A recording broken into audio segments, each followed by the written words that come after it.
Aí depois eu vou ter que ali pegar minha Eu e janta, né, animes de velho? Pô, 59 minutos e 51 segundos. Olha pra isso, cara. Deixar meu like já aqui de começo.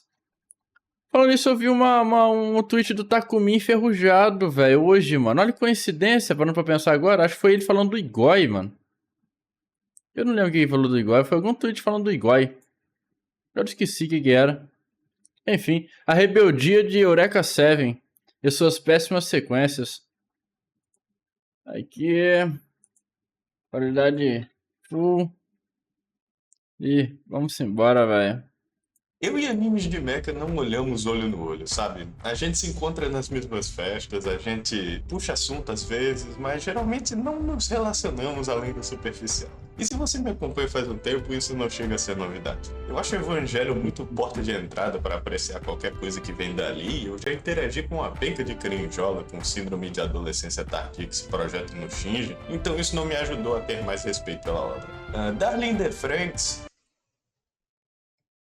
Macross é legal, mas eu não vou mentir que eu não vejo como se fosse filme da Disney. Eu presto mais atenção nas músicas do que na temática, sem falar que, dependendo de qual você pegar, o nível de qualidade é bem inconsistente. E não é como se tivesse saído muita coisa Cara, da... falando isso, eu fui ver um review do Zangado de The Evil Within 1.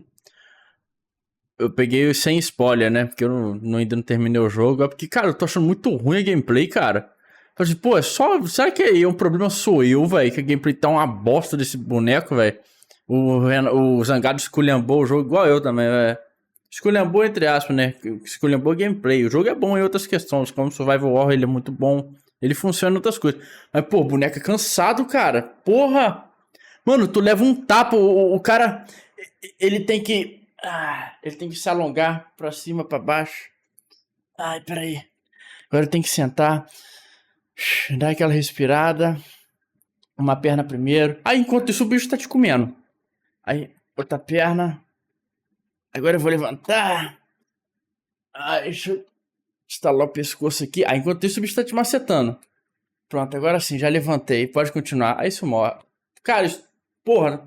David Fim tá me dando uma raiva, cara. Tem hora, velho. Às vezes eu tô no bagulho de terror, assim, tão insano na gameplay, mano.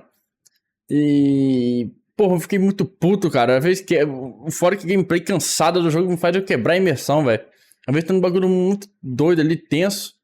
E do nada, pô, boneco cansado com sua pecha, velho. Enfim, já queria fazer esse desabafo aqui. Nada a ver com o vídeo. Vamos voltar aqui. Pô, mas é irritante a guerra. É irritante, cara. Pô, o cara ele é alcoólico, mas ele sabe pular a porra de uma cerca, velho. Pô, o jogo é pra deixar a gente frustrado, puto da vida mesmo, velho.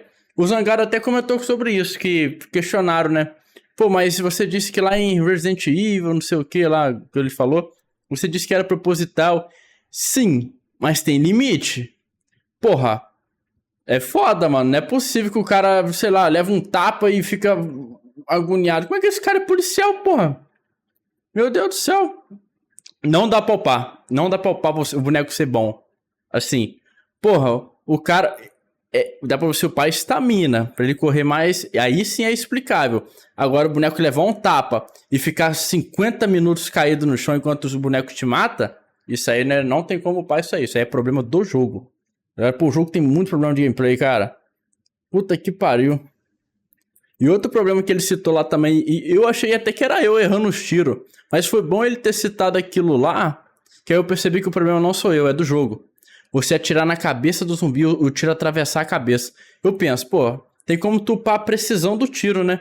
E eu upei no máximo, e isso continua acontecendo. Eu pensei, caralho, mano, será que eu que tô errando o tiro? Assim, tudo bem que eu erro também, sou ruim de mirar no analógico, né? Ainda não me acostumei. Mas não, tem um bug do jogo mesmo que o tiro não pega, ele atravessa o bicho. Era pra pegar, mas ele atravessa, como se o bicho fosse intangível. É bug do jogo mesmo.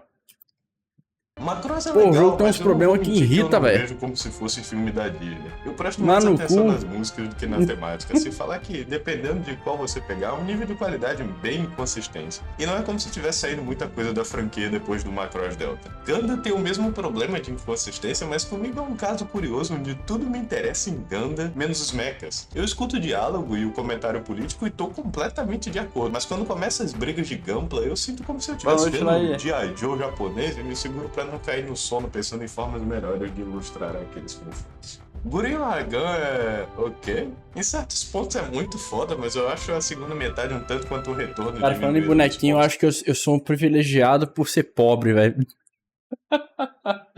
Caralho. Mano, tem hora que me dá um estalo de colecionadorismo, velho. Às vezes, esses dias mesmo eu tava com a tara de colecionar boneco antigo, velho. Pegar uns bonecão antigos, assim, de Tartaruga Ninja e colecionar. Não sei porque de onde eu tirei isso. Do nada me dá uns estalos, assim, de colecionismo. Porra, eu também sou pobre, não dá pra fazer isso, não. Em certos pontos é muito foda, mas eu acho a segunda metade um tanto quanto o retorno diminuído É dos foda, pontos velho. altos temáticos do primeiro ato. E a maluquice de derreter o cérebro dos últimos episódios da Anti-Espiral e o Ultra Super Tengen Toppa Gurren Lagann Master Blaster não me ajudou muito também, não. Ah, você ouviu isso? Não se preocupe, foi É a só porta minha do Mine. credibilidade indo embora da sala depois dos fãs de Minha mãe tá me chamando ali. Deixa eu voltar um bocado aqui. Rapidinho, já voltei a pegar minha... Vamos lá, faz o L, velho. A maluquice de derreter o cérebro dos últimos episódios da Anti-Espiral e o Ultra Super Tengen Toppa Gurren Lagann Master Blaster não me ajudou muito também, não. Ah, você ouviu isso? Não se preocupe, foi só minha credibilidade indo embora da sala depois dos fãs de mecha ouvirem o que eu acho. Na real, eu não sei explicar o que me falta pra gostar de anime de mecha. Não é como se eu fosse contra o conceito e é um dos pilares da Então indústria ele acha o dos final animes, ruim? tanto quanto o gênero de esporte ou os shonens porradinha da jump. Mas acredito que por mechas terem um foco maior em histórias com dramas de personagens, você se engajar no elenco é o que realmente vai vender a obra muito mais do que qualquer design legal que colocarem na sua tela. E se os personagens não te engajaram, você não vai tirar muito proveito. Ainda assim, eu não sou de julgar o livro pela capa. Antes de dizer se é bom ou ruim, eu tento engolir o preconceito e dar uma chance ao que estou vendo. Então nada me impede de eventualmente achar um mecha que eu dê valor. Foi assim que eu dei uma chance para Hazefon alguns anos atrás e acabei achando muito bom. E curiosamente, um dos diretores do filme de Hazefon também foi eventualmente ter sua própria carreira como diretor. E em colaboração com o meu roteirista favorito dos animes, Dai Sato, eu estive de olho nesse anime faz um bom tempo. Estou falando, obviamente, do projeto original do Estúdio Bones, lançado em abril de 2005 a abril de 2006, O Salmo dos Planetas, Eureka 7.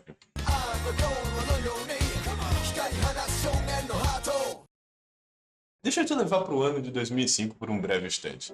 Um ano onde memes do Chuck Norris ainda eram engraçados, o YouTube tinha acabado de começar e Skank e CPM 22 competiam com o Latino para ver quem ganhava o título de maior hit do verão, apenas para perder para Shakira. Eu tenho muita nostalgia pelos anos 2000 e isso se reflete muito no meu gosto por animes. Eu também, velho. Eu ainda estava no ensino fundamental nessa época, meu conhecimento... Isso aí, vambora, Takumi. Dos episódios Isso, fillers de porra. Inuyasha antes de ir pra escola, pensar o quanto aquele desenho não ia pra lugar nenhum enquanto fazia minhas tarefas e brincar Quanto com mais meus pra trás, colegas melhor e ainda. voltar pra casa bem na hora pra ver Sonic X na falecida. E em parte eu me questiono como a Eureka 7 não chegou a ser dublada aqui. Esse tipo de anime infantil standalone de 50 episódios é o arquétipo perfeito para o sucesso, feito às outras programações importadas no horário nobre da gente, como Beyblade, ou Monster Races ou Dinossauro Rei. Ele teve uma ótima recepção nos Estados Unidos por ter sido dublado lá e até hoje é visto com muitos bons olhos. Acho até que foi uma oportunidade perdida não trazerem para o Brasil. Com certeza eu tiraria mais proveito vendo isso aqui do que Sonic X. Ia ter curado meu autismo, provavelmente. Eu acho interessante trazer esse tom nostálgico para a Eureka 7 porque foi um anime criado pela nostalgia em mente, com tópicos e mensagens adultas com a perspectiva voltada para que pré-adolescentes tenham acesso a esse ponto de vista, sendo feito para crianças em mente, mas também tem aquelas cenas feitas para os pais das crianças assistirem e se engajarem quando pensam que vão cair no sono. Tomoki Kyodo, o diretor da série, disse que se baseou muito na subcultura de sua geração, o que é visível na estética, na trilha sonora e até no nome dos episódios, com cada um sendo nomeado em homenagem às músicas de artistas famosos dos anos 90 e 80, como os Beatles, Beastie Boys, Oasis e Bjork. Olha, eu já sou um cara que vive a base de música, então no momento que você falou Bjork, você me venceu, eu vou ver o seu anime. Essa sensação do crepúsculo do sentimento de admiração juvenil com o anoitecer simbolizando o começo da vida adulta e o período transitório com suas responsabilidades é algo que permeia a série em todos os seus aspectos. E ao lado da juventude, anda com ela a rebeldia, aquela vontade visceral de desobedecer. Falando em música, velho, eu tenho que rever umas músicas antigas, velho. NX0, Rosa de Saron. E também tem outra lá, velho. Esqueci o nome agora. Uma que era muito popular entre os emo lá. Era o NX0 e uma outra lá que eu esqueci agora. Eu tinha um preconceito absurdo com essas porra, mano. Eu tenho que rever pra vencer o meu preconceito. Será que eu que era preconceituoso mesmo ou será que era ruim mesmo? Período transitório com suas responsabilidades é algo que permeia a série em todos os seus aspectos. E ao lado da juventude, anda com ela a rebeldia, aquela vontade visceral de desobedecer as regras do mundo e traçar o seu próprio caminho sem ligar para o que as autoridades pensam. O que é bastante apropriado, já que a Eureka Seven, antes de ser roteirizada, teve como base uma série de entrevistas que Dai Sato fez com surfistas para entender um pouco mais sobre seus estilos de vida para dar uma emulada melhor na vibe tropical do anime. Os mechas de Eureka Seven lutam bastante no ar, mas eles não necessariamente voam. Os LFOs, Light Fine Operators, surfam no ar usando trapars, partículas de luz que funcionam como correntes de vento originadas da energia dos corais. Os corais em Eureka Seven evoluíram de forma que alcançaram inteligência, então apesar deles parecerem assim, eles também podem parecer assim. Esses hoverboards usados tanto pelos humanos quanto pelos mechas dão uma sensação muito naturalista para a série. É um anime muito expressivo e hippie em vários quesitos, desde seu amor por diferentes culturas e etnias, pelo seu esforço ativo em compreendê-las antes de julgá-las. Esse é facilmente o anime mais bonito de 2005. Eu amo ver a animação fluida com as próprias ondas trapaças que o LFO surfa, sem contar um contraste de cores quentes e frias. Os designs dos personagens os deixando facilmente identificáveis. Pô, estúdio Bones, né, velho? Tendo uma função grande na história. Se eu não me engano, mesmo de mob. Para formar uma visão nostálgica, independente de sua idade ou da época em que você cresceu, dando a sensação da visão da infância nos olhos de um adulto visto pelos criadores e por espectadores em comum. A trilha sonora de Eureka Seven é outro ponto alto que também emula a diversidade cultural dando jus aos nomes dos episódios. É techno, é trance, é J-pop, é clássico, mas em todas as instâncias. Inclusive é um que eu queria que comprasse One Punch, mas quer dizer, adquirir esse direito de One Punch. Eles conseguiram chamar o Flow... Não esse Flow, porra, o Flow que presta. Eles conseguiram chamar a banda Flow para fazer uma das aberturas mais fodas e marcantes dos animes na época em que eles ainda estavam fazendo bangers nas aberturas de Naruto. E de alguma forma essa não é nem a melhor abertura de Eureka Seven. Shonen Heart combina muito mais com a estética do anime do que Days. Mas Days também dá uma sensação bem épica, sem contar que o começo da música tem a mesma progressão melódica de Baka Mitai. Mas em termos narrativos, Eureka Seven consegue fazer uma boa aterrissagem no território de animes bons, além de sua estética. Bom, é o que iremos analisar hoje. Esse é o nosso protagonista Renton Thurston, e para completar os clichês de protagonistas, ele perdeu sua mãe quando nasceu, seu pai em um acidente desconhecido, e sua irmã também. Morando com seu avô Axel em uma vida tediosa na oficina de garagem dele, tanto seu avô quanto seu pai têm conquistas incríveis. Adrock por descobrir o Nirvash Type Zero, um robô biomecânico também feito de corais com a ajuda de plugs externos chamados Compact Drives, fazem com que os LFOs consigam ser pilotados em massa por qualquer um que deseje utilizá-los, assim como a piloto do Nirvash Eureka. E Axel por ajudar no design da prancha do Nirvash. E com todos os homens na sua família sendo notoriamente conhecidos, ele esperava pelo dia em que poderia ter uma aventura que lhe daria satisfação e reconhecimento. Mal sabia ele que essa chamada para uma aventura iria literalmente cair em cima dele.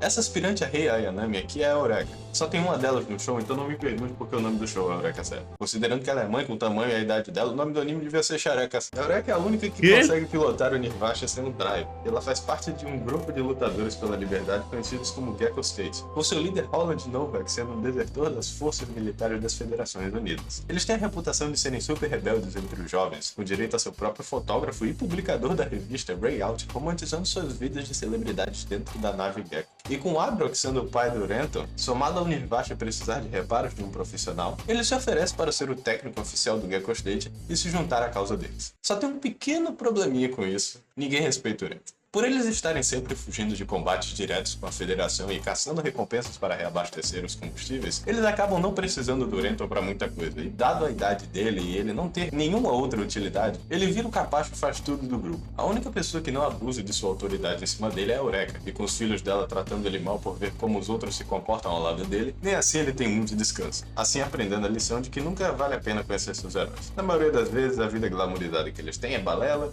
e eles vão se tratar feito merda. Aqui é onde eu geralmente separaria um anime longo por temporada, mas apesar de Eureka Seven ser um anime até que é longuinho de 4 temporadas, ela parece a Gwen, só que é um anime de 30 pálida de cabelo verde, velho. Até chegar no 5. Por algum motivo imbecil, dos anos Então, 80 penteado para do cabelo 2000, parece. os animes não tinham pausas em suas produções e temporadas, que eram lançados continuamente. O problema era que tinha muitos animes que começavam a produção em tipo 5 milissegundos depois do autor lançar o segundo volume do mangá, e quando eles inevitavelmente chegavam onde o mangá estava, eles não faziam ideia do que fazer. Então eles tinham 3 opções: Ou eles inventavam o desenrolar da história de onde o mangá parou, eles davam uma pausa na produção até chegar mais na frente, ou eles faziam os famigerados fillers. Seja lá o que acontecer no arco que o estúdio inventou, ele será tratado como inexistente. O progresso feito no arco de alguém será desfeito no fechar do próximo episódio, e ninguém vai se pausar o importar anime, com né, ele. velho? E apesar dessa prática começar a ir embora com o tempo, pelo menos com animes bons, suas ramificações ainda permeiam a indústria. Eureka Seven não segue a história de um mangá para se desenvolver, mas sofre de outro problema, que é ser um anime para crianças passado em horário nobre.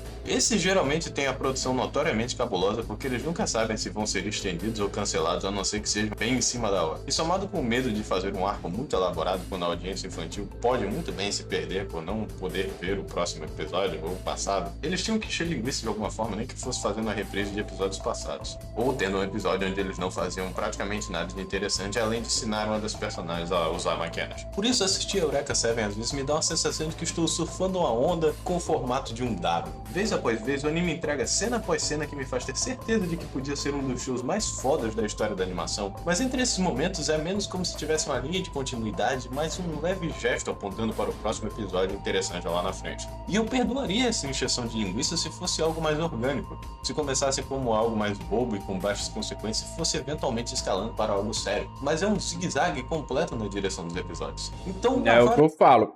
Há fillers e fillers.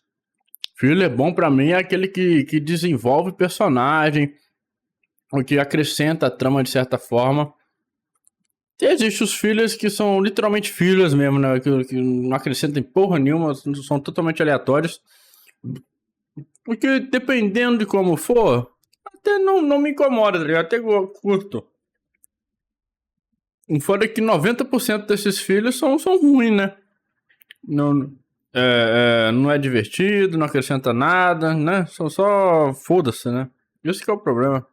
Escalando para algo sério, mas é um zigue-zague completo na direção dos episódios. Então há vários episódios onde vemos os personagens parados no Gecko State, reclamando que não tem nada para fazer, ou histórias de um episódio inteiro que revelam apenas 20 segundos de informações pertinentes aos personagens. Não é como se eu tivesse que fazer um esforço para gostar desses personagens, eles são muito divertidos. Em especial, Eureka e Rento tem um romance super fofo que vai se desenvolvendo lentamente com o passar dos episódios. É deixado claro desde cedo que ele tem uma queda por ela, mas pela natureza kudere de Eureka, ele não faz ideia de como se aproximar dela de forma natural. A história pode ter todo esse esquema de contextos sociopolíticos e de mistérios que ainda estão a ser resolvidos, mas precisamos nos lembrar que isso tudo está na perspectiva do Rento, um adolescente que não sabe de nada da vida e está tão perdido e curioso para descobrir tudo quanto a audiência. E eu acredito que não tem nada mais infantil do que essa sensação de querer fazer e saber várias coisas ao mesmo tempo, mas nunca saber em qual caminho seguir. Assim como é um romance extremamente saudável entre duas pessoas comparado aos casais problemáticos de animes, porque não tem perversão, não tem malícia, não tem alguém constantemente pensando sexo. São crianças realmente confusas que querem se aceitar, mas não sabem nem quem são ainda. E por erros honestos causados pela sua falta de conhecimento, lentamente aprendem a aceitar o diferente após seus desentendimentos. Os três filhos da Eureka também são bem destacados. Eles ajudam bastante a se situar no tipo de personagem que sua mãe é,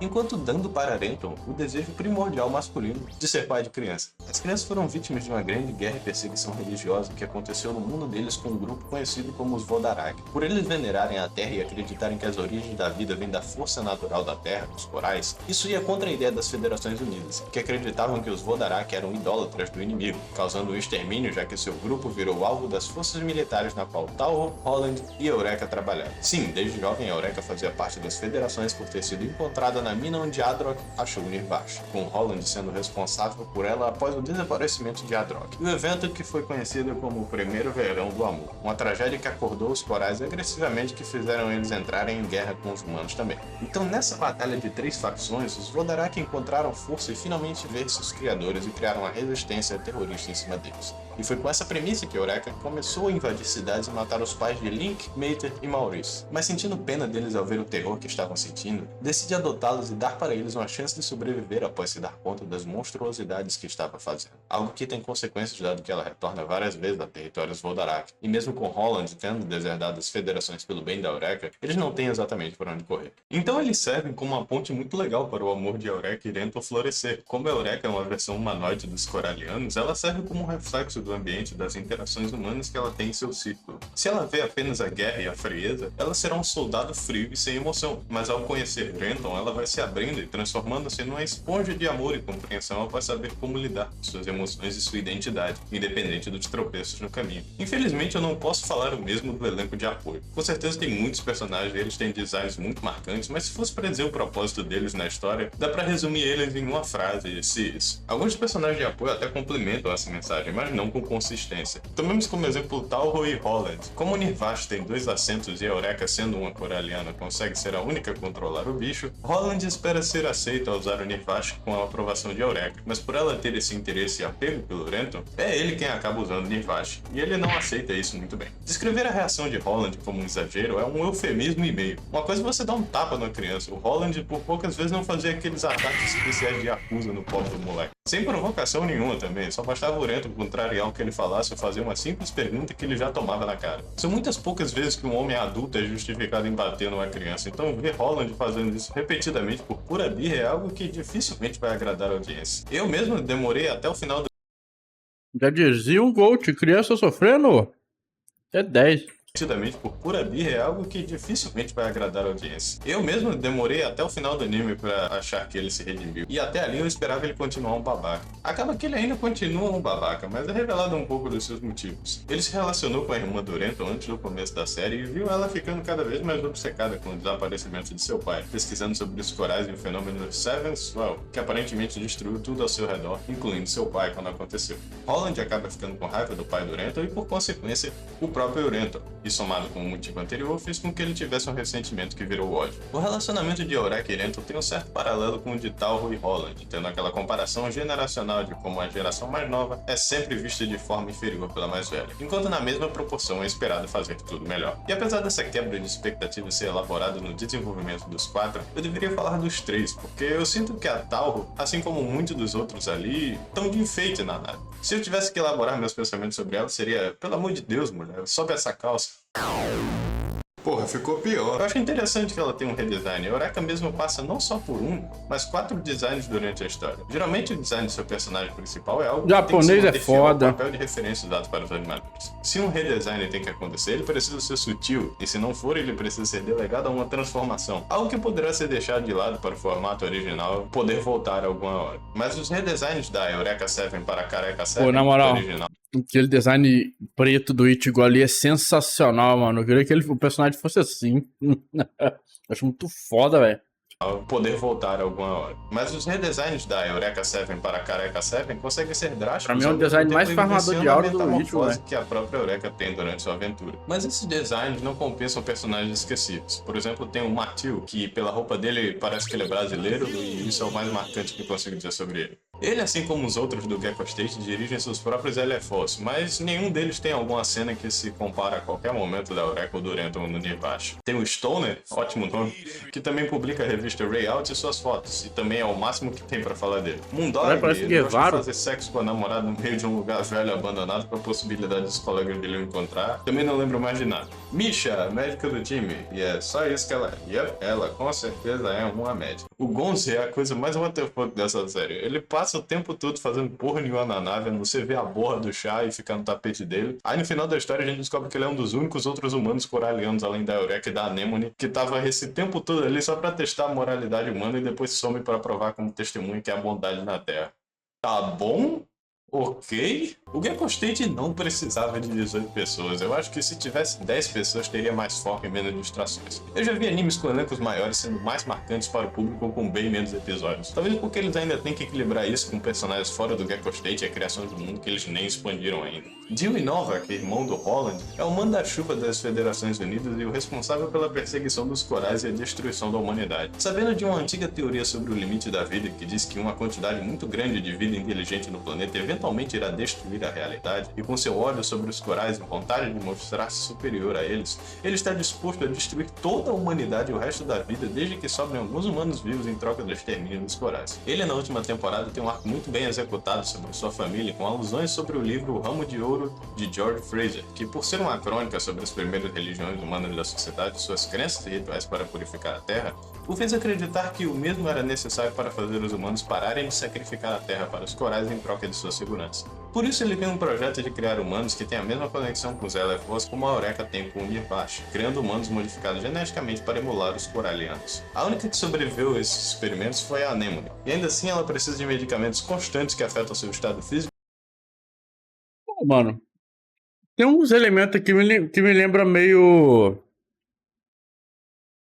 Me lembra meio... Como que chama, velho? O anime do Lelouch lá, esqueci o nome agora, não fugiu o nome.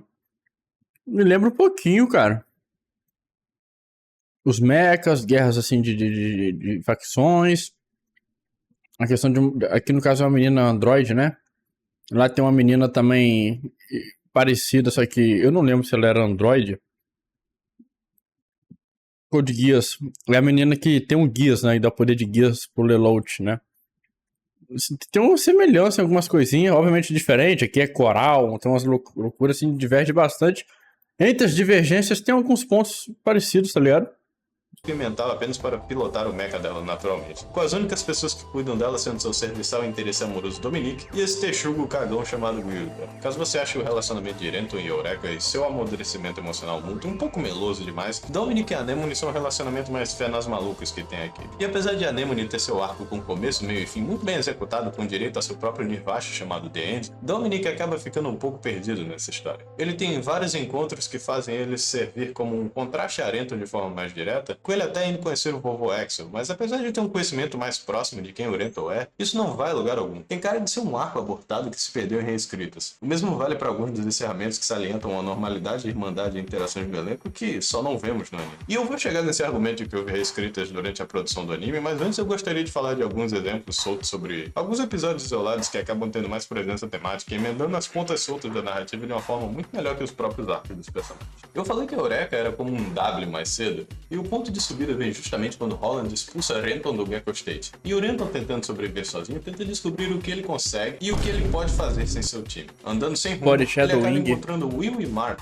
uma mulher que parece estar morta, de tão paralisada que ela está em seu coma. E ao ver o cotidiano desse casal e conhecendo sua história sobre a síndrome do desespero, que causa as pessoas ficarem tão obcecadas com corais e compact drives que causam desespero aos seus amados pelo estado catatônico que as vítimas ficam. Renton então vai adquirindo o que não tinha antes de entrar no Gecko State, que era a maturidade emocional, ao entender que Will está presente na vida de Martha, e mesmo com ela provavelmente nunca se curando, ele precisa estar ali nos momentos de necessidade quando ela não tem mais ninguém, porque é vê-la sorrindo que o faz ter motivos para continuar. E é com essa maturidade emocional que ele dá uma lição no Holland, assim tendo uma trégua eventual no espancamento diário que ele recebe.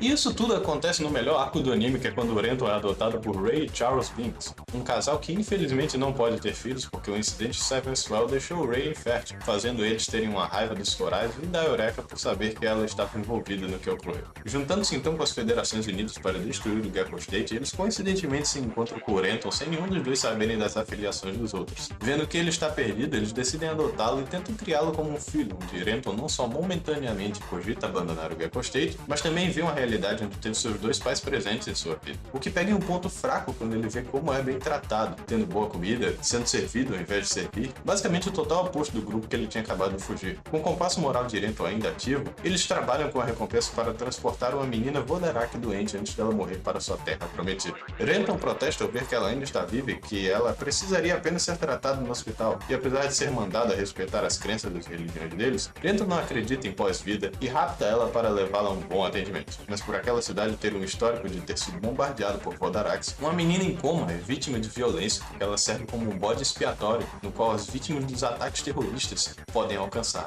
Eu preciso comentar alguma coisa sobre os temas desse episódio, a irracionalidade da xenofobia e do racismo, como por causa das ações violentas de alguns, diversos são taxados como assassinos e precisam arcar com as consequências de uma figura extremista que não os representa. Caralho. A perseguição de religiões orientais e como tentativas de retaliação são vistos como justificativa para seu extermínio, com o nome da maior organização propagadora da guerra no anime se chamando Federações Unidas. Tem horas que o subtexto de Eureka 7 é tão explícito que eu acho errado sequer chamar de subtexto. Para pôr o dedo na ferida mesmo, Renton eventualmente descobre sobre a missão de Ray e Charles e tem que escolher entre abandonar a família perfeita que acabou de encontrar e seu senso de lealdade por saber que, apesar dos problemas do Gekko State, eles estão do lado certo da história e não merecem morrer por desentendimentos pessoais. Mas independente de que lado Renton escolhesse, ele seria forçado a ver quem ama lutando até a morte. É uma série de eventos que muda completamente quem ele é. O que quase me fez esquecer que o motivo dele ter ficado assim foi porque ele descobriu que, quando ele destrói o Shelley Force com o Nirvash, ele está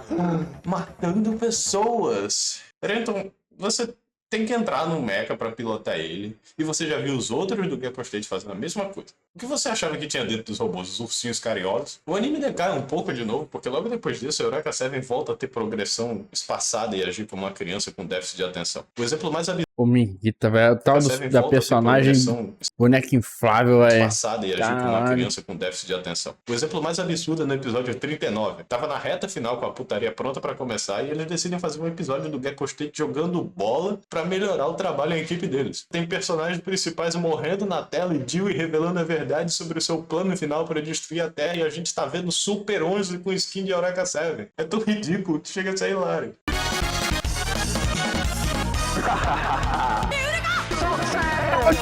É aí que eu falo sobre as reescritas que Eureka 7 teve, porque é possível ver resquícios de uma série mais edgy do anime que não aconteceu. Tem um fake out, acho que umas 2 vezes, de que o Holland ia morrer, e no final que Oda havia planejado que a Eureka ia morrer no final do anime, algo que foi ouvido pelos dubladores dela e do Renton, e eles imploraram para mudar o final por saber o quão adorado o casal principal era. Com isso que Oda relutantemente deixou o final mais otimista, algo que, como vamos ver mais na frente, ele nunca superou. O mangá consegue ser uma visão um pouco mais coesa do anime, apesar de ser um pouco mais edgy, porque lá os corelianos são um pouco mais monstruosos e personagens realmente sentem um pouco mais de pressão por terem pessoas que realmente morrem no decorrer da história. Pô, o mangá é GOAT, velho. É um anime de criança, não podem matar gente para não deixar elas tristes. Pau no cu das crianças, porra, mata elas também. É isso aí, velho, que se foda. Do que omitir conceitos de morte em séries onde é uma oportunidade perfeita para matar um personagem, para ter um ótimo efeito emocional e acaba sendo apenas um beijo porque não tiveram coragem de matar o boneco por medo da reação negativa dos fãs. Apesar do personagem não ter mais nada para fazer na história e fica lá ocupando espaço até terminar. É ruim ensinar para as crianças que mortes acontecem, por acaso? As pessoas falam de Bambi até hoje só porque teve coragem de abordar esse tema. É algo que vale discutir. A ideia original de como o anime terminaria teve até uma versão alternativa colocada na TV que foi estreada durante o marketing para a sequência, apenas reutilizando clipes com dublagens novas para recontar os últimos 5 episódios. Nas duas histórias, o limite da vida é alcançado no momento que Dewey bombardeia a Terra para começar o seu plano de exterminar os corais. Nisso... Pô, é... Ah, não, mas é diferente, porra. É que ele citou Bambi aqui e me veio o Rei Leão na cabeça. O rapaz lá, velho, esqueci o nome do rei lá. Como é que é o nome do Rei Leão, velho? Esqueci. O Mufasa... Mufasa, né? Não. Pô, confundi tudo, velho. O Mufasa... É o Rei Leão, né? Como é que é o nome do Leão Preto lá, velho? O irmão dele? Que empurra ele lá e ele cai no meio dos bambizal lá, velho. Esqueci. O Scar.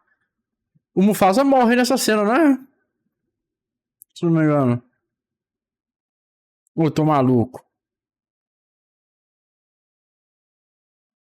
Da longa ao rei. É, aí, ó. Também é um conceito de morte, velho. Alcançado no momento que Dewey bombardeia a Terra para começar o seu plano de exterminar os corais. Nisso, Renton, Eureka e seus filhos atravessam a grande barreira para entrar em contato com os coralianos e pararem o desastre. É certo que eles descobrem que esse tempo todo, o planeta que eles moravam era... Fora que o único exemplo que eu lembrei, eu tô tentando lembrar alguma obra de infantil que retrata a morte também. Assim, de humano, sem ser de... Como é que fala? De bicho, tá ligado? Mas eu acho que não deve ter, não, né?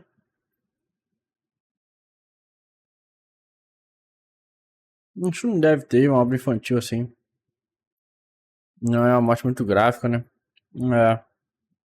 anos e pararem o desastre. É certo que eles descobrem que esse tempo... Tipo, os únicos exemplos que eu tô lembrando assim também é de robô, tipo...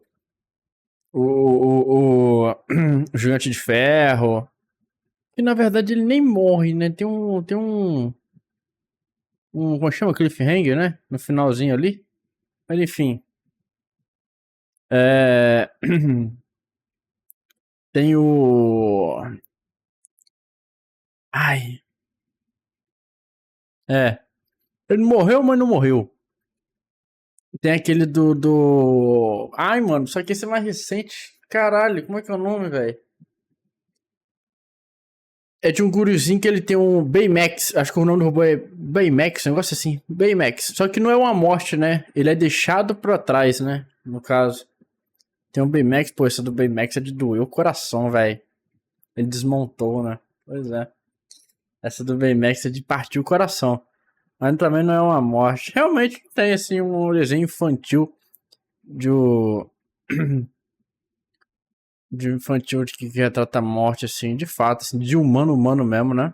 Eu não consigo lembrar agora, de fato. Bombardeia a Terra para começar o seu plano de exterminar os corais. Nisso, Renton, Eureka e seus filhos atravessam a grande barreira para entrar em contato com... Ah, não, mas também não é gráfico. Ou é gráfico? Acho que, eu não lembro. O túmulo dos vagalumes é infantil ou não é infantil? Mas eu acho que não é gráfico também. os coralianos e pararem o desastre. É certo que eles descobrem que esse tempo todo, o planeta que eles moravam era a Terra. Dada a estranha natureza do mundo de Eureka 7, cheguei a acreditar por um tempo que eles moravam numa versão alterada de algum planeta. Mas na verdade, nem eles sabiam que moravam na antiga Terra. O plano de Dio, em parte, era sobre isso. Os humanos tiveram que fugir do planeta após os coralianos começarem a se fundir com o ecossistema. Não entendendo que essa era apenas a forma dos coralianos tentarem se comunicar e se assimilar ao ambiente para entender os humanos. E ficando 10 mil anos no espaço enquanto os corais evoluíam, eles conseguiram fazer um planeta por fora do planeta Terra, e com seres humanos burros achando que tinham chegado num planeta novo, acabaram ficando por ali. O universo de repente para de funcionar quando perto dos grandes corais, o que faz o grupo lentamente aprender um pouco mais sobre tudo que aconteceu ali. Eles acabam vendo que é uma espécie de consciência coletiva entre os corais onde humanos também podem ser assimilados. Eu acho muito interessante que a irmã e o pai do Renton estavam lá, podendo finalmente se reencontrarem após tantos anos. Uma decisão criativa bem interessante foi que não encontraram um dublador que desse jus à figura paterna de Renton, e pelo peso do papel dele na história, ele acabou ficando como um personagem mudo, que deu um toque especial ao episódio e a sua direção única. E é aí que chega o ponto de divergência. No final que tivemos, Eureka vira responsável pelo controle dos corais e seu conjunto de pensamentos. Com o estopim da guerra, Dewey consegue manipular a Anemone para tentar usar sua afinidade pelas espécies para aniquilá-las por completo. Mas com a Eureka e Renton tirando ela do caminho, Eureka se encontra na posição difícil de ter que destruir a Terra pelo comando forçado de Dewey e dos coralianos, mas resistindo pela sua vontade de ver Renton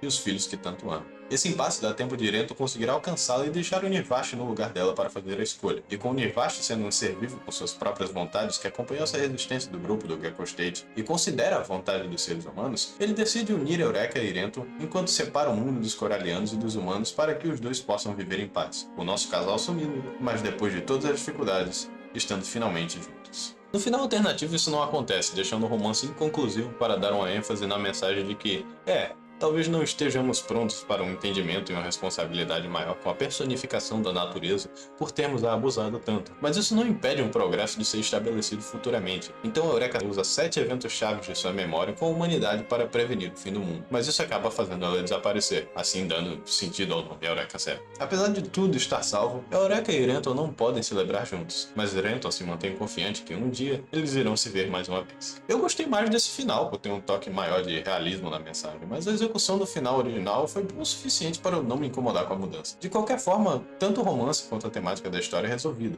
apenas em um ângulo diferente. Eu sinceramente achei Eureka 7 uma experiência fenomenal, apesar de seus tropeços. Em parte é algo que até consigo absorver como algo de sua identidade por causa da produção da época e pelo fato de que obras e figuras contra o establishment geralmente sempre têm um caminho árduo a se traçar ou não conseguem se expressar muito bem. Por isso é uma cápsula do tempo dos anos 2000 que realmente reflete tudo de bom que aconteceu naquela época e seus assuntos contemporâneos. Até conseguiu virar uma franquia com direito a jogos, mangás, sequências, filmes e reboots, então eu fiquei muito animado para ver o resto que Eureka 7 tinha a oferecer. Era tudo uma merda.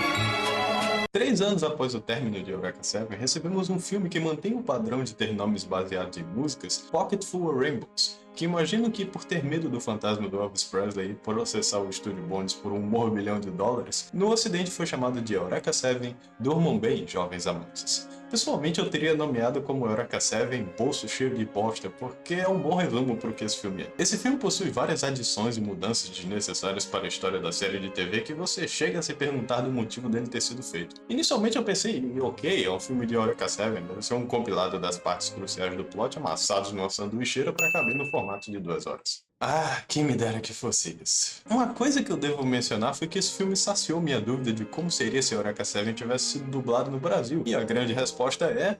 Socorro! Me ajuda!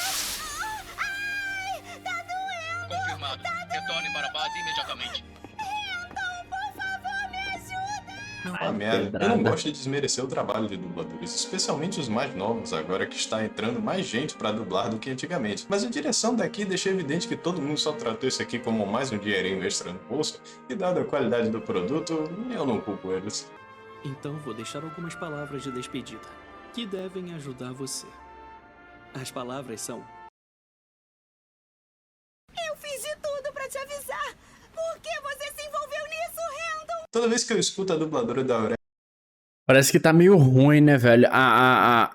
O que tá sendo falado, dublado, não tá combinando muito com o o personagem tá falando pela boca, né? Assim, às vezes o personagem ele fecha a boca, para de falar antes da dublagem terminar. Isso é um problema.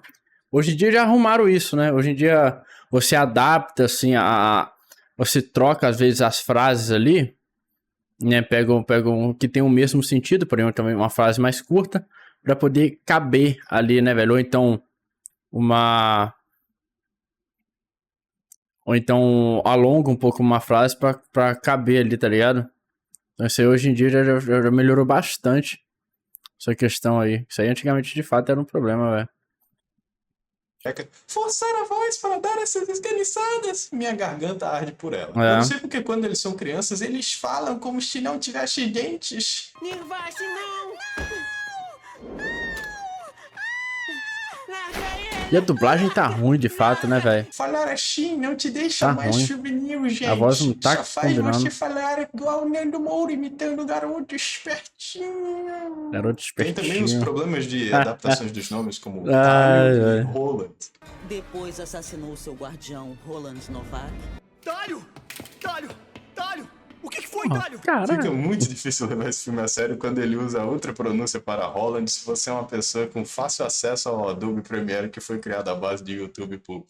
O que aconteceu com o Roland? O Roland está aqui conosco na ponte. Você quer que a gente lute sem o Roland? Isso mesmo. Você deve estar se perguntando por que a Eureka e Renton estão juntos desde É criança foda. aqui. Bem, nessa continuidade sem sentido nenhum, eles se conhecem desde pequenos. Vários nomes foram mudados aqui, como por exemplo, Dewey não é mais irmão do Roland, e os coralianos mudaram seu nome para Ibages, que por algum motivo não traduziram o nome na dublagem, então os nomes dos bichos ficaram como Eizo. Vocês estão avançando mais rápido que o esperado. Os Enzo pararam! Não há diferença entre os Enzo Gabriel e os coralianos. Eles usam até as mesmas animações da série de TV com mudanças mínimas. E todas essas mudanças superficiais foram feitas porque...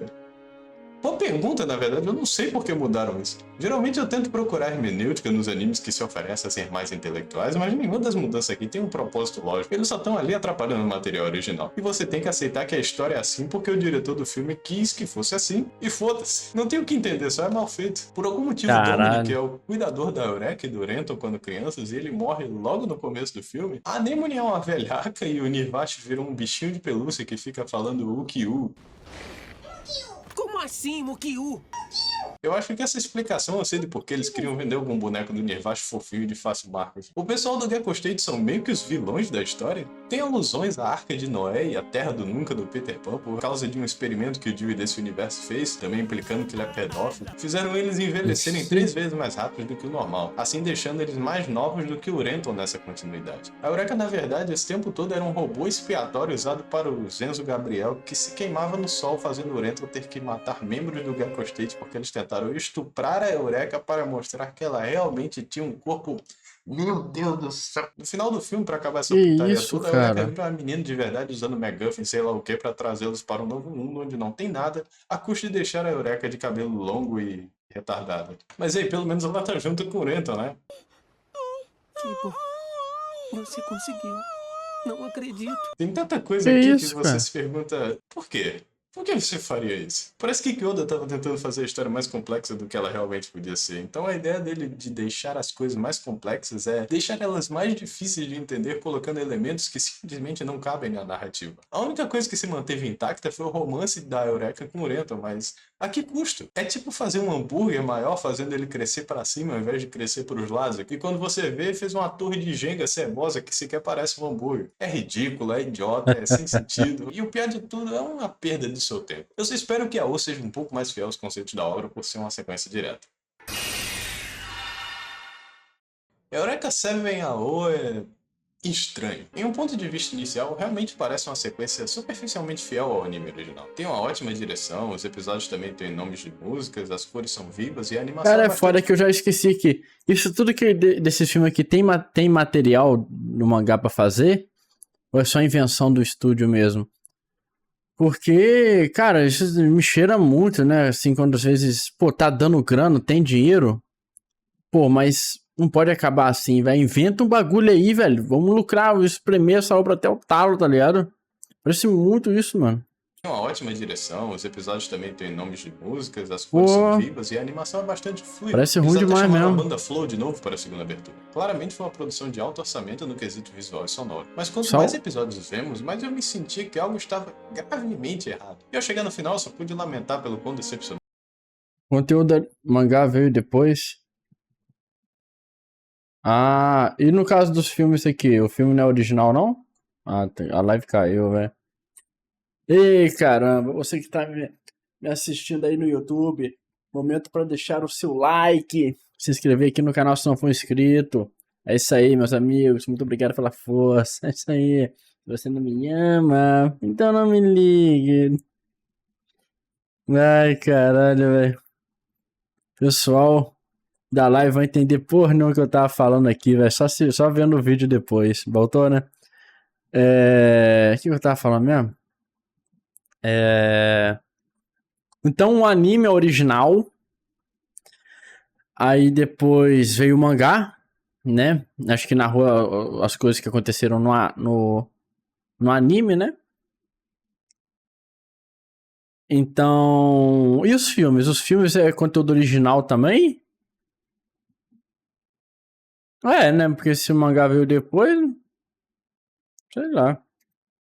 Claramente foi uma produção de alto orçamento no quesito visual e sonoro. Mas quanto mais episódios vemos, mais eu me sentia que algo estava gravemente errado. E ao chegar no final, só pude lamentar Que pelo quão merda, decepcionante então, foi essa hein, perda de tempo. Com o final de Eureka 7 sendo tão fechado, é difícil pensar uma boa ideia sobre o que uma sequência seria, ou sequer um motivo para fazer uma sequência. Bem, é aí que eu te lembro da importância de checar os créditos dos animes para você saber quem está fazendo seu entretenimento. Tomoki Boa noite, Kyoda iPhone. retornou como diretor do anime, mas você pode ver que nem Daisato nem nenhum dos 7 escritores voltaram para fazer o AO. Também vale lembrar que essa produção na verdade só aconteceu porque o estúdio Bones não possuía nenhuma produção original de valor, além de Eureka 7, e queriam ganhar em cima de algo que não fossem adaptações de mangás nos quais eles perderiam faturamento por causa das licenciaturas. Isso na verdade é mais comum que vocês imaginam, é por isso que saíram 500 sequências de Ghost in the Shell, Gunbuster ou Fully Cooley sem obrigação nenhuma de manter o nível de qualidade do original. As empresas não são suas amigas e irão cavar qualquer cova desde que dê alguma migalha de dinheiro para eles. Isso não é novidade. É difícil pesquisar sobre a produção de AO devido ao quão reservado a indústria de animes é sobre suas produções, mas dadas as ações do Kyoda em Eureka 7 AO e em produções subsequentes, tudo indica que ele é uma pessoa cabeça dura e extremamente difícil de se trabalhar. Mas assim, não é porque Eureka 7 não precisava de uma continuação que a série não tinha potencial para um. É um mundo vasto e, como os jogos e os mangás já mostraram, há espaço para contar histórias antes, durante e depois da série principal. Ainda bem que a sequência pegou todas essas ideias e jogou no lixo. Ao invés de simplesmente fazer uma história de fácil compreensão ou uma sequência direta no mundo deles, Eureka 7 AO opta em fazer uma história sobre viagens no tempo e universos paralelos. Eba! Todo mundo ama a Meu teoria do Deus. multiverso. Com certeza é um conceito Não. extremamente manjado que raramente é feito de forma coerente e engajada. Não, cara, chega de multiverso, cara. Mas é antigo, né? Então, beleza. A gente que as pessoas sempre estão pedindo por mais. Naquela época Pela maioria ainda do era tempo em Eureka 7 foda. AO, nós acompanhamos uma história que não sabe nem dos temas que quer elaborar e que falha nos mais básicos elementos da sua narrativa. AO se passa no nosso mundo, antes dos corais sequer invadirem a Terra, e Ao Fukai, morando em Okinawa, que teve independência do Japão após a ocupação dos Estados Unidos, tem uma grande curiosidade em conhecer sua mãe, Eureka. Mas tá, como você me pergunta? Como é que essa história se passa no passado se o filho da Eureka e Durento estão há milhares de anos no futuro? É aí que vem a parada dos universos paralelos. Você lembra quando a Eureka e o Durento viajaram para outro mundo separando os humanos dos corais no fim do anime original? Pois bem, a Eureka 7 AO pelo visto levou isso para o sentido literal e interpretou os corais indo para outro mundo como indo para outras dimensões. Aparentemente dentro dos corais havia uma substância que faziam eles capazes de irem para mundos paralelos e a Eureka acabou presa entre mundos tentando voltar para o original enquanto ela estava grávida.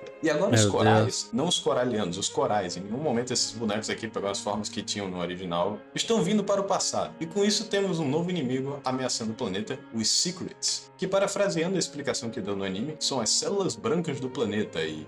Na verdade, a explicação fica por isso mesmo. Sabe, aqueles bichos da série original com poder cósmico que se juntaram aos corais e explodem e destroem um mundo que nunca foram mencionados antes por algum motivo, claramente planejado desde o começo, é. Então, ao invés de uma narrativa falando sobre o que aconteceu depois de Eureka 7, temos 3 narrativas que precisamos explicar ao mesmo tempo.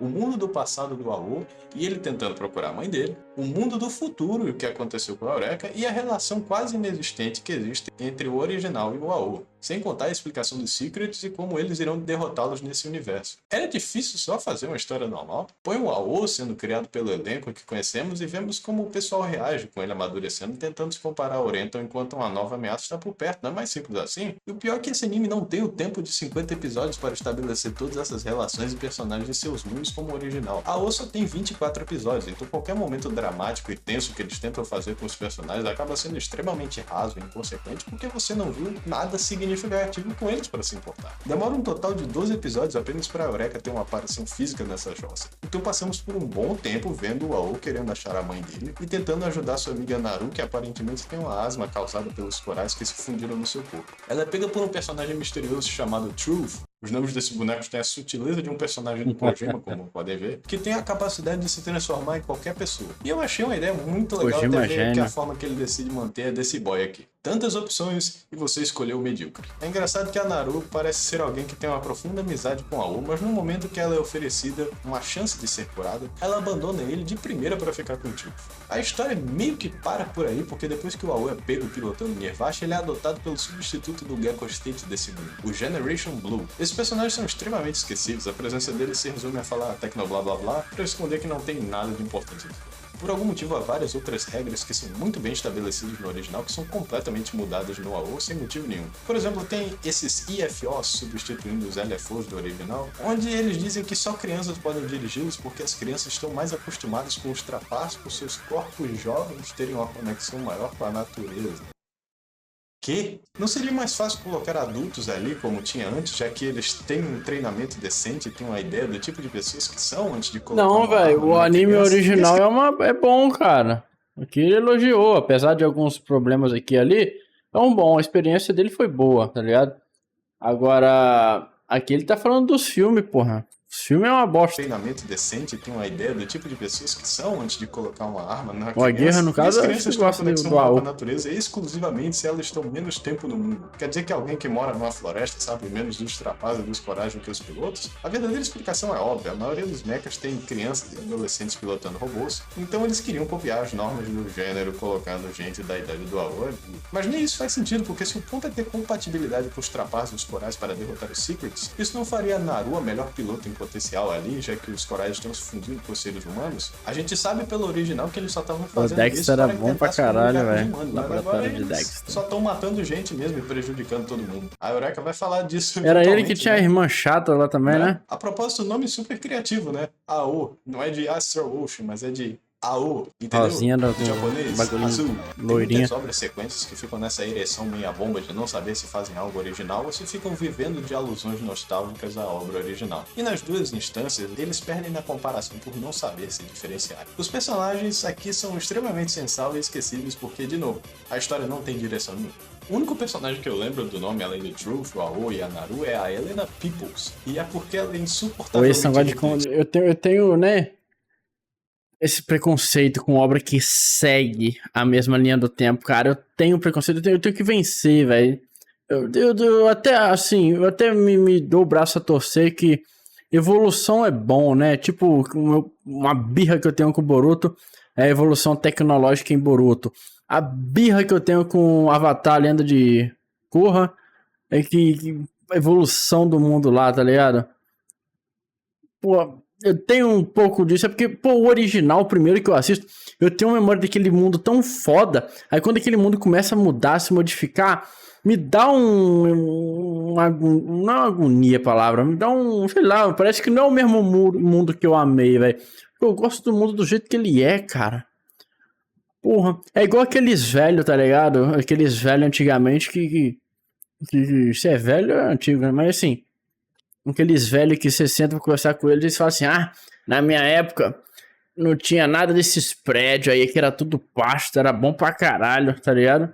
É tipo isso, velho. Porra, é foda. The Truth, o Aoi e a Naru é a Helena Peoples. E é porque ela é insuportavelmente irritante, sempre soltando frases como "Well, guys, estamos no anime. Isso me lembra daquele mangá de Evangelion que fez um negócio parecido. Você tá agindo igual a Yandere agora. Oh my god." O tipo de piada de baixo esforço que você viria em Family Guy. Tem uma hora que ela larga o Aoi fora da casa dela e tranca a porta na cara dele pra tomar banho e ela fala fanservice, fanservice. Tipo... Qual o ponto disso? Pra mostrar aquela otaku? Apontar que estão fazendo clichês? Só porque você é autociente não quer dizer que você é melhor do que o clichê. Apontar pro conceito não é uma piada. Uau, galera, isso é definitivamente um vídeo do YouTube do canal Takumi Enferrujado, não é? Toque, toque. Quem é? Meu Deus, Takumi from Brazil. E acaba que a Helena, na verdade, pelo nome já dizia o spoiler, maluco, outra pessoa. Então eu achei que essa personalidade Weeby era só pra ela se manter no personagem, mas não, ela é assim porque sim. E quando você nota que tentaram fazer algo trágico com o arco dela, porque ela ficou presa em outro universo por causa da Eureka ter tentado salvá-la, ela então rouba a identidade de outra menina pra vazar informação aos Estados Unidos. Isso não vai a lugar nenhum, mas mesmo em momentos onde é pra ser sério, ela entra nessa personalidade otaku que tira completamente da cena. A única sensação que eu realmente tive de uma direção diferente que realmente mostrava a O, Helena e a outra do grupo, esqueci o nome dela, foda-se. Eles sendo um verdadeiro time não foi nem na série principal, mas no OVA que eles lançaram como exclusivo para o jogo de PS3, onde eles viajam pela Suíça e acabam vendo todos os pontos turísticos e conhecendo um pouco mais sobre a cidade antes de derrotar o Secret. E esse formato episódico beneficia bastante o tipo de anime que a Eureka Seven AO devia tentar ser. Se bem que até ali eles tiveram que fazer alguma palhaçada como fazer o AO de crossdresser para ficar parecendo com a Eureka. Nossa, esse AO não lembra a Eureka de Eureka Seven? Isso definitivamente ela é aquela Eureka personagem de Seven Fire AO. Force Nossa, lá, eu preferia só estar que mais vendo Eureka jovem. Seven. Pelo anime se passar no mundo que a gente conhece, talvez essa seria uma boa oportunidade de AO se diferenciar, tendo uma vibe meio volta ao mundo, sabe? Mas a arquitetura futurista desse lugar acaba em tirar qualquer senso de estética dos países. Olha, o Brasil... Não é igual? Dá pra ver minha casa daqui. Eles passam tão rápido nesses lugares que por mim, se falassem que o anime todo se passa em Pindamonhangaba, eu acreditava. A ideia de se passar em Okinawa é até interessante, porque aproveitando que minha cabeça ainda tá fresca do vídeo de Yakuza 3, Okinawa realmente teve uma ocupação pelos Estados Unidos na época da Segunda Guerra Mundial, cujas bases de operação até hoje estão ativas. O começo realmente fala como Mao sofreu discriminação pela sua mãe não ser de Okinawa, mesmo com ela desaparecida e com ele sendo nativo dali, e que independente do que ele fizesse, por sua mãe ter origem coreana, eles nunca iriam perdoar ele pela afiliação que ele tem no seu sangue. Isso é perfeito para um comentário sobre a xenofobia. Mas eles abandonam esse plot point no momento que a Eureka aparece. Sabe a regra da arma de Chekhov? Se no capítulo 1 você mostra uma arma, é porque no capítulo 3 você vai usar ela para atirar em alguém? Se tem algo que não é essencial na história, não dê atenção por aqui. O que eles fizeram foi mostrar a arma para no capítulo 3 jogar ela para a janela. Eu realmente espero que você não sinta falta de alguém mais além da Eureka e do Urento do Eureka Seven original. Porque eles são os únicos que sequer são mencionados na rua. Dado o design da Naru, eu achei que ela seria filha do Holland com a Tauro, mas isso seria pedir demais da inteligência do Kyoda. Em parte é até melhor, porque eles não sofrem do assassinato de caráter que a Eureka e o Urento têm. Falando em arma, a segunda metade do anime é toda sobre tentar usar essa arma que deleta as coisas do universo para destruir os Secrets. Mas por algum motivo a Eureka se encontra com o Aoi e não sabe que é a mãe dele, porque a Eureka que ele encontra é uma Eureka grávida de outra criança. E no último episódio descobrimos que o verdadeiro motivo dessa putaria toda acontecer foi porque Eureka e Renton querem criar um mundo onde a Aoi viveria em paz sem os corais. Porque aparentemente a primeira filha deles, Amber, morreu porque juntar as células humanas e coralianas em um corpo só fazem os mestiços morrerem ao entrar em contato com trapas e corais. Hã? Calma aí, então os humanos podem usar os trapas para dirigirem LFOs e IFOs e até surfar no ar. Os coralianos literalmente são capazes de se tornarem um com a consciência de todos os coralianos e se fundirem com rochas, e os mestiços morrem ao entrar em contato com quem nenhum dos dois tinha problema. Isso não faz sentido nenhum. Vocês esqueceram da Nemone? Ela era uma coraliana artificial, ela não tinha problema nenhum com isso também. Se vocês quisessem algum motivo artificial para começar a história, Tudo só fala furo, que as tudo duas raças furo, não tinham velho. compatibilidade genética que fez com que a primeira filha deles morresse, sem nada dessa putaria de se transformar em pedra. Ah, mas aí eles não iam conseguir forçar esse negócio de viagem no tempo para colocar um UAO em uma dimensão paralela, né? Rapaziada, Eu juro na que moral. teoria do multiverso irreversivelmente. Eita. Vou voltar o vídeo aqui. Dei aquela pausa, pausei o vídeo ali antes de pausar o vídeo. Vou dar aquela pausa aqui na gravação, porque já sabe, né, velho? Meu inimigo chama. Vamos voltar. Bem, se vocês quisessem algum motivo artificial para começar a história, só fala que as duas raças não tinham Matei. compatibilidade genética Foi de que fez duro, com que a mas primeira matei. filha deles morresse, sem nada dessa putaria de se transformar em pedra. Ah, mas aí eles não iam conseguir forçar esse negócio de viagem no tempo para colocar um UAO em uma dimensão paralela, né? Eu juro que teoria do multiverso estragou irreversivelmente a ficção científica. Isso de alguma forma convenceu a Eureka e o Urento que precisavam impedir o mundo de ser consumido pelos Virou corais. muleta, E a velho. única forma de Viagem fazer no isso tempo, é o universo paralelo. destruindo? Sério? Vocês vão Puxa contra demais. toda a base do anime original sobre entender o diferente só pra ter um saco?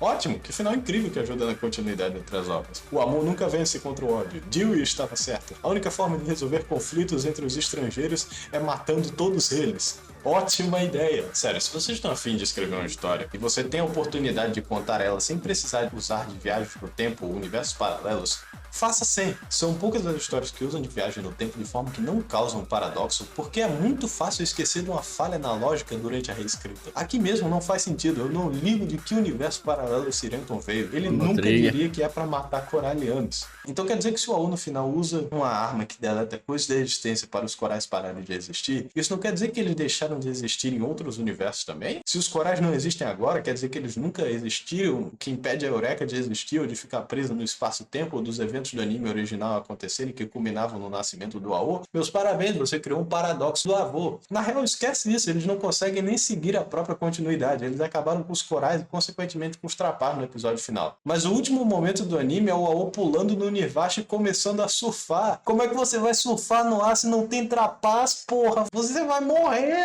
Eu tô claramente pensando nessa história mais do que os próprios criadores, mas é realmente incrível como eles complicaram algo tão simples como uma história que acontece depois de Eureka Seven original. O fato da produção ser tão bagunçada que eles tiveram que lançar uma versão estendida do episódio final, o One More Time, 5 anos depois de um patinco, mostraram a prioridade do Studio Bones. Esse é um problema que só iria se agravar nos filmes seguintes, mas também queria revelar sobre o porquê de Tomoki Kyoda estar fazendo todas essas produções ruins de propósito. High Evolution. Uau, isso aqui é facilmente a pior coisa que eu vi esse ano. Talvez a pior trilogia de filmes que eu já vi. Isso aqui faz os filmes do Project Ito parecer a filmografia do Scorsese. Você tem que fazer um esforço ativo para fazer algo ruim assim. E quem diria, esse é exatamente o caso. Em 2019, o site Otaquest conseguiu entrar em contato para entrevistar o escritor Dai Sato, o designer da série Kenichi Yoshida e Tomoki Kyoda para hypar o terceiro filme da trilogia reboot da série Eureka Seven, High Evolution. E no caso de Dai Sato e Yoshida, os dois tiveram uma entrevista bem normal e até animada falando sobre as experiências positivas que tiveram trabalhando no anime 15 anos atrás. Mas a entrevista de Kyoda mostra muito sobre a mentalidade dele enquanto ele fazia esses filmes, indo contra praticamente tudo que a temática de Eureka Seven se posicionava. E o jeito que ele desvia das perguntas mais simples e diretas mostra como ele simplesmente não está nem aí para a série, só liga em como sua carreira pode ser alavancada como um verdadeiro artista autoral. Gostaríamos de saber qual é o tema por trás de Eureka Seven. Como diretor, como você vê Eureka, Sr. Kyoda? Não acho que a resposta para isso tenha sido revelada. Nem acho que precisa ser. Podemos ter apenas uma dica? Você se sentiu insatisfeito com a produção original? Agora você está tentando me fazer dar uma resposta sensacionalista. Isso não é jornalismo. E acho que isso é um hábito dos repórteres do Japão há muito tempo. Portanto, eu não tenho obrigação de Parece responder. até o Que cara você tá meteu falando, uma de cara? Naso, velho. Ei, Naso. Explica pra nós aí. Ah, velho. Cada um interpreta o que quiser, isso aí.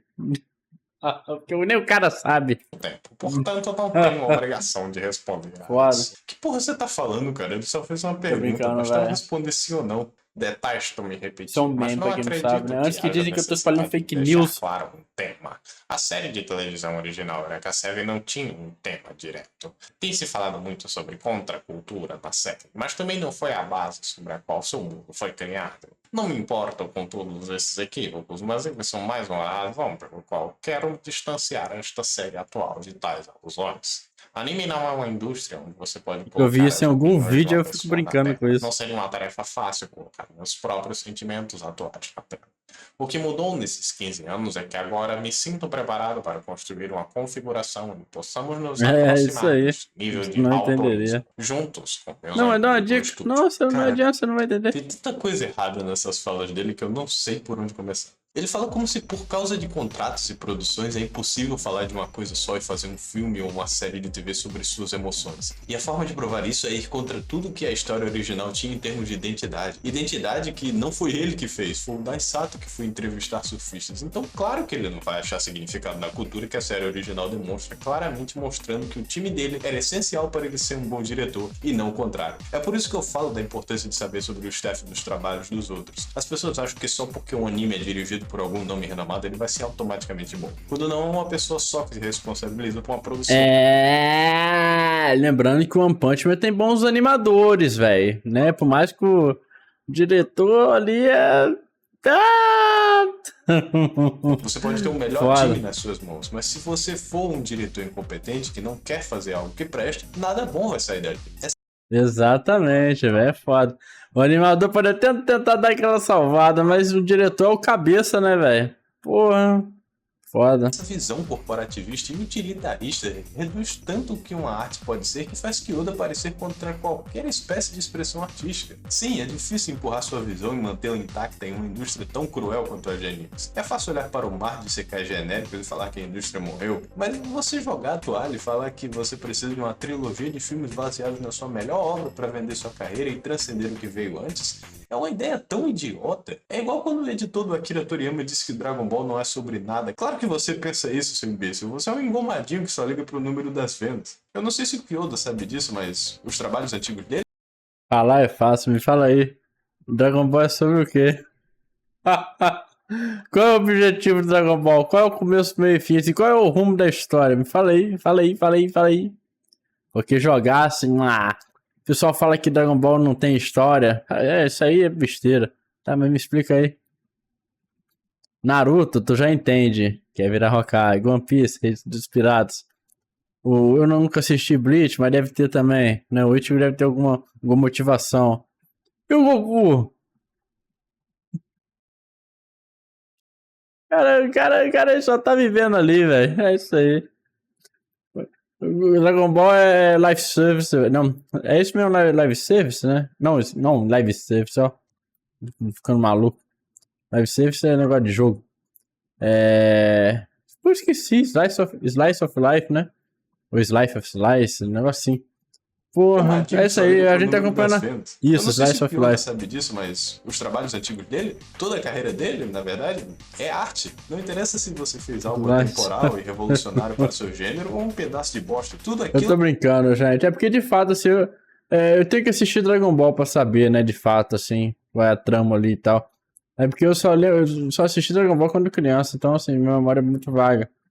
Mas deve ter, sim, se alguém puder me explicar. Não interessa se você fez algo atemporal e revolucionário para seu gênero ou um pedaço de bosta. Tudo aquilo é cheio de simbolismo e narrativas que são facilmente aplicados a diversos contextos do mundo real e que também falam muito sobre a pessoa que ele é. E o que Eureka Seven High Evolution diz sobre Kyoda é que ele é extremamente amargurado por saber que tudo de bom que Eureka Seven foi, não foi escrito por ele. E pelo final da série ter sido mudado e por ver todos os seus contemporâneos evoluindo para outros grandes projetos enquanto ele estava preso ao Eureka Seven, ele se comprometeu a deixar a série cada vez mais edgy, trágica e sem sentido para propositalmente matar o interesse na obra. Ele virou o conformista que a série jurou derrotar, que eu não consigo me simpatizar nem um pouco por essa situação dele, porque isso foi 100% escolha dele. Ninguém estava pedindo por mais Eureka Seven, especialmente depois de algo. Terceiriza isso para alguém que talvez tenha mais interesse que você, vá fazer o que você quiser, ao invés de provar para todos que seu único marco na sua carreira funcionou apesar da sua presença e não por causa dela.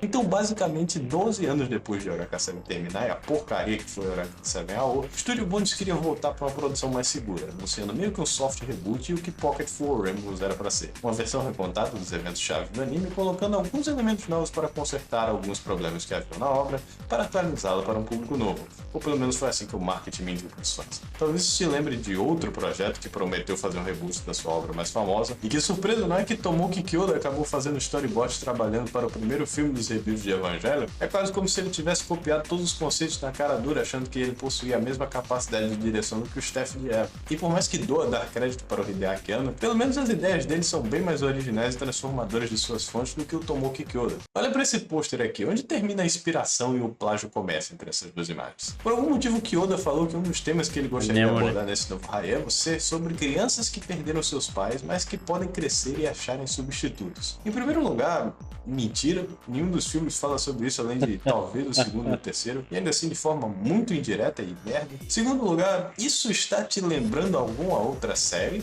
Por afundar a temática da rebeldia e do naturalismo de Eureka 7, você transforma esses filmes no que toda série de mecha morre de medo de ser comparada por leigos, uma cópia completa de Evangelho. Eu sei que Evangelho foi um dos poucos mechas que furou a bolha e todos são comparados com Eva desde então, mas quando você pega os mesmos conceitos do que antes era um show alegre para escrever uma meta-narrativa sobre sua crise de carreira, você meio que pediu por isso. Além do mais, os reviews de Evangelho se dão um trabalho de reanimar os primeiros episódios de Eva do zero digitalmente com o uso dos métodos atuais de animação. High Evolution não se dá o trabalho de fazer isso. Você está se perguntando por que eu não estou falando do filme ainda? Esse é o filme. 1 hora desse filme de 1 hora e meia, lançado em 2017, é só animação reciclada da época de 2005. Eles não se deram o trabalho de colocar em formato widescreen. Eu sei que é muito presunçoso o youtuber falar eu faço melhor, mas eu faço melhor. Olha aqui, tá em widescreen. E não é nem recontado de forma coesa. Mas tá horrível, né? Tá direto pro meio do anime original para mostrar o arco de Ray e Charles com o Renton. E nem terminar eles conseguem porque eles ficam pulando para frente e para trás com os clipes do anime a ponto de se perderem completamente na história. Quem pediu para ver isso? A única mudança que eles fazem é colocar essas transições e textos que ninguém vai ler no meio do filme durante a primeira assistida. Eles tiveram a cara de pau de lançar isso no cinema. Dublado ainda. Dublaram essa merda no segundo filme pra PTBR também. Mas o terceiro filme não, porque quem caralho está assistindo Eureka 7 no ano de 2021? Ainda mais depois de tudo que o Kyoda fez. Essa trilogia originalmente era para sair um filme em cada ano, um em 2017, um em 2018 e um em 2019. O segundo filme por pouco não saiu em 2018 e o terceiro foi adiado para 2 anos depois. Isso no mundo pré-pandemia, adicionando com o fato do terceiro filme não ter nem o Yoshida nem o Sato no projeto, me mostra que o Kyoda provavelmente teve um chilique que fez eles irem embora do projeto. Tem poucas evidências do que eu vou falar além de relatos de alguns usuários do Reddit e do 4chan, então você vai ter que confiar na minha palavra com isso,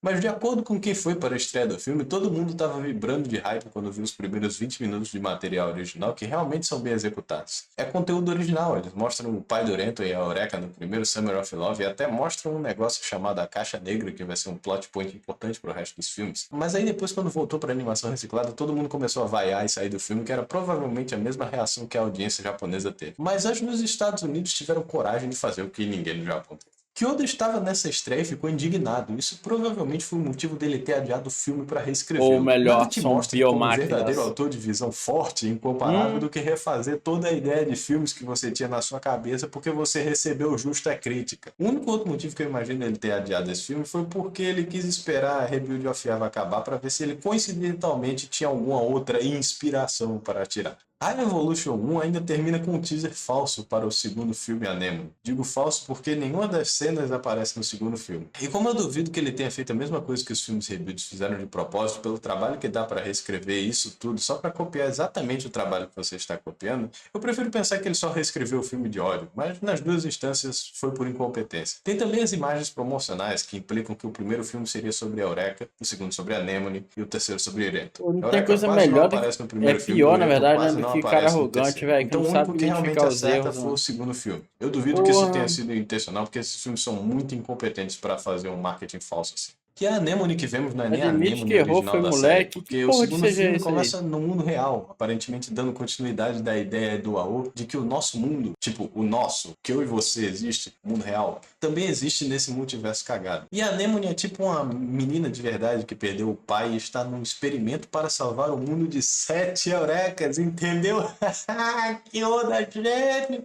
Que ameaçaram destruir a Terra. 7 eurecas, você pergunta, mas não era uma só? Pois é, acabou que a Eureka está amaldiçoada por causa dessa tal caixa preta e nunca Cagou conseguiu um final tudo, feliz, cara. porque o Rento Mano, sempre é acaba foda morrendo. você Não importa continuar se é no fazendo mangá, bagulho no anime, e no AO. cagar, eles vão estragar completo. Obviamente não estraga, né? Tá naquele consenso. Ah, é só você ignorar os outros e o material original tá lá, tá lá.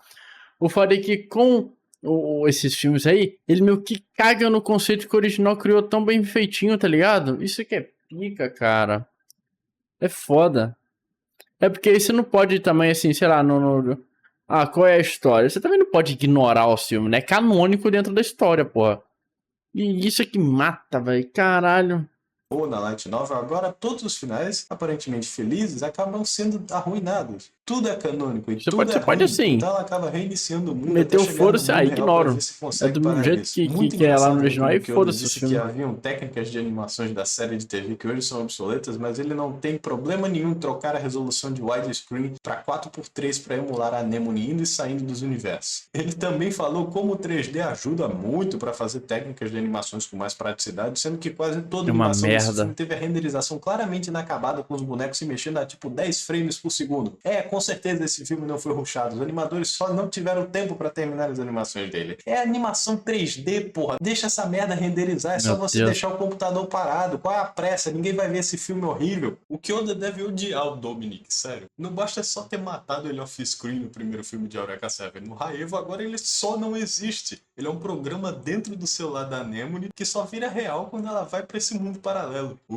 Celular ruim. Eu sou velho, amargurado, porque minha carreira não tem futuro e a mulher que eu queria pegar na faculdade não me deu bola, então eu vou estragar o único casal bem feito que eu não estraguei ainda. Vai chupar uma pica. O terceiro filme é tão irrelevante e inconsequente. Agora Caralho. temos uma Eureka crescida cuidando uma tal de Iris em uma viagem de estrada, enquanto Dewey, que agora virou a porra do Virgil, vai tentar caçar elas usando seus brincos para a viagem interdimensional para matar elas. Mostrando de novo que o Kyoda não tem uma ideia original no cérebro dele. Eu devia me dar o trabalho de tentar fazer algum sentido disso aqui, porque eu não vou. Se alguém te espancar na rua com um taco de beisebol, você vai tentar fazer algum sentido das motivações da pessoa, filosofar e sinalizar conhecimento sobre pessoas horríveis, ou você vai mandar o filho da puta pra cadeia e tentar superar isso? Porque o mundo superou o Caralho. Eureka 7. Apesar do Kyoda ainda estar chutando um monte de cinzas que um dia já foi um Isso. cachorro morto, a fanbase já foi embora. Com muitas coisas na vida, elas vêm e vão. E não tem problema nenhum em migrar para o que é mais recente ou de mais qualidade. Não teve uma audiência nova vindo para a Eureka 7 porque os novatos que foram ver isso aqui provavelmente saíram extremamente confusos e, vendo os verdadeiros fãs de Eureka 7, acreditaram que a decepção estava justificada. A trilogia High Evolution realmente é triste de se ver. Literalmente ninguém se beneficiou com isso. Kyoda teve um time inteiro à sua disposição para fazer a história que quisesse e ele escolheu ser odioso assim, cuspir na cara dos fãs diversas vezes. E isso em qualquer instância não é algo que se faz. Independente do motivo, esse é o pessoal que vai te apoiar até o fim, independente do que você produzir. E fazer tanto esforço para mostrar que você não liga para ele só ia ter um único resultado. Todos os filmes foram fracasso de bilheteria e de recepção crítica. Os fãs sequer se deram o trabalho de assistir, já que o terceiro não chegou nem no top 10 de lançamentos da semana, que saiu na pandemia, enquanto o Hideaki Anno se aposentava de animes e ficava livre para ser diretor de filme de tokusatsu como ele queria, Kyoda, por só entender filmes autorais no nível mais raso e autorreferencial, queimou o filme dele com o estúdio Bonds, com o time que acreditava nele, e a sua carreira de autor resultou em trabalhar em 4 episódios de Gundam Wing. Eu espero que tenha valido a pena. Boa sorte usando qualquer outra coisa no seu currículo para alavancar sua carreira, viu? Um reboot de Razefon provavelmente não vai lhe dar a mesma atenção. Provavelmente também ele vai morrer nessa fossa medíocre que ele mesmo se colocou, nunca conseguindo fazer as ideias que ele queria, porque tudo que ele é capaz de fazer como autor é odiar e copiar. Nossa, que isso, não pode Mulherão. ficar com raiva assim, galera. Pelo menos não com gente que não merece. Esse vídeo ficou ridiculamente maior do que eu pensei que ia ficar. Na real, eu só ia fazer um videozinho de Eureka 7, mas eu caí nesse buraco de minhoca que é as sequências e achei que algo realmente precisava ser dito, já que ninguém vai fazer isso no lugar. E por mais estranho que isso soe, apesar de eu falar mal do Kyoda e de Eureka 7 por mais da metade desse vídeo, eu não tiro o mérito da série de TV original e suas incríveis qualidades. Saber disso não me fez desgostar da série. Pelo contrário, deixou minha convicção ainda mais forte. Não importa o quanto o corporativismo tente manchar as imagens de uma arte que realmente tem um posicionamento único, o original sempre irá estar firme e forte ali. E por isso, a rebeldia de Eureka 7 se encontra mais forte do que nunca. É isso aí, pô. Então é assim que os fãs de Star Wars se sentem depois que a Disney comprou a franquia. É. Que merda. Obrigado por assistir, galera. Não É esqueça de dar like, foda. se inscreverem, acima de tudo, terem um bom dia. Eu sou mais dos clássicos, velho. Os novos Star Wars é uma bosta. E conseguimos até com o tempo de sobra. Eu sou muito grato por isso. Vou fazer um vídeo especial no futuro para comemorar, mas por enquanto eu acho que já podemos contar isso como um presente. Muito obrigado pelo seu tempo e até mais. Muito bom, não rendeu porra nenhuma, velho. Muito bom, muito bom. Bom vídeo aí do Takumi enferrujado, velho. Muito bom. Cara, eu tenho que assistir o Eureka 7. Parece ser brabíssimo, velho. Que porra é aquela que o Cross tá com salsichão ali, velho. Enfim, muito bom, muito bom. O homem é um cavalo forte, de coração tão fiel. Corre pelas planícies, seu espírito é de paz.